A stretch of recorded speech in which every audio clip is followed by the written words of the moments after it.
Where do you sit with the Christian Romero conversation around, one, the red cards that he got against Manchester United, and two, his position at the club, captain? There are Tottenham fans who think he should be stripped of the captaincy. Look, the worrying thing for me is Tottenham fans, or are Tottenham fans who are focusing so much on the refereeing decision that they think, oh, that shouldn't be a red card because Christian Romero's name goes before him. We'll get to that.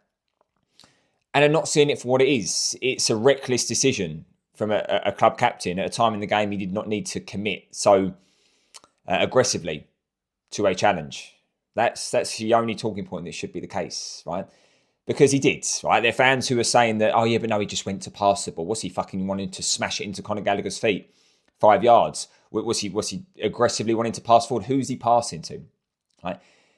He knows what he's doing. He knows what he's, and this is the whole point that Tottenham fans. How many times do you need to see it from Christian Romero to know that that's part of his game? Yeah, it's part of the reason we love him in some aspects, but I've sat here and tried to wonder. Like, I love watching him. I love watching him, but do I love watching him as a football man rather than a Tottenham man? Because he does let the side down. You look at his attendance, and aside from being, like, let's just say, left out the squads, he's missed a lot of games in the time he's been at the club through injury and suspension. Okay, so we know that his record, and let's go back to the last 2 seasons, especially because that's when data allows us to really get an accurate figure, that we've won 50% of the games that he's been involved in. And we've lost, 23%, 24%, something like that. So double, basically. So you have to ask yourself, well, so why is he putting himself in this position? Right? Injuries, yeah, look, you can't help that. But he's no good to you if he's not playing. And this is the thing. I also have the argument to this Romero tax, right? So it's because it's Romero, he gets these decisions.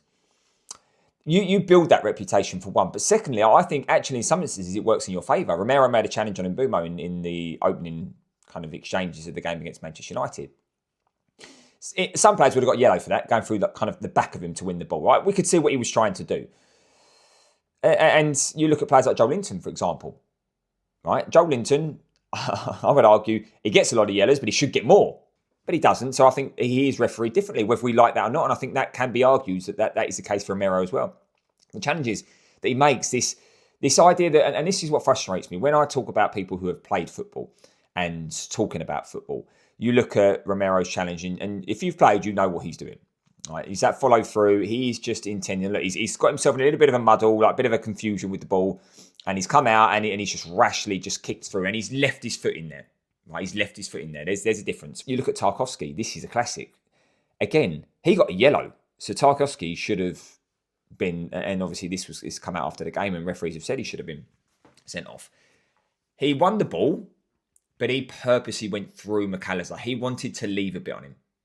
And the amount of fans going, that's ridiculous. He won the ball. What is he supposed to do? Wow. That just tells me, when you say, what is he supposed to do? I know you haven't played. Right? And that's why a lot of this argument with, have you ever played or played to a standard or done this or coached or managed? It helps, right? It helps massively in certain scenarios. And yeah, it's just frustrating when you're talking to Tottenham fans who have got the blinkers on. Like, they are blinded by a clear bias towards the club and Vicario or the club, sorry, or certain players. Vicario, when he made that mistake against Forest, he made that mistake. It was Archie Gray who made the mistake. That was where but it's Vicario. He should be booting it clear. He should be passing the easy ball. He shouldn't be passing to a youngster in that position. No, he's provided a normal pass, which is a bounce pass. Archie Gray should have made first time. He didn't, and that's it. He'll learn. But the amount of fans, literally, is just a reason to get on Vicario's case. Romero's cost us that game. We don't know whether we'd have gone on to one, but he's cost us by his rashness in that moment in time. And it's not just rashness by challenges. It's rashness by the lack of concentration, committing yourself. Like against Sunderland, when Bobby scored, nowhere to be. He's lunged in for no reason. And then Bobby spun him and he scored. Bobby, sorry, not Bobby. And then I'm bad as Paul Merson. And then against Burnley, again, he's committed. Van der Ven's got turns left for dead, and Burnley have scored. Yeah, so it's not just rashness by means of these challenges. It's just recklessness all over the pitch in terms of just decision making. So for me, if there's a world in which you've got Vuskovic, Van der Ven, if we can keep hold of Van der Ven, and then you've got Danso, Dragusin as backups again, if these players want to stay, who knows what the situation is.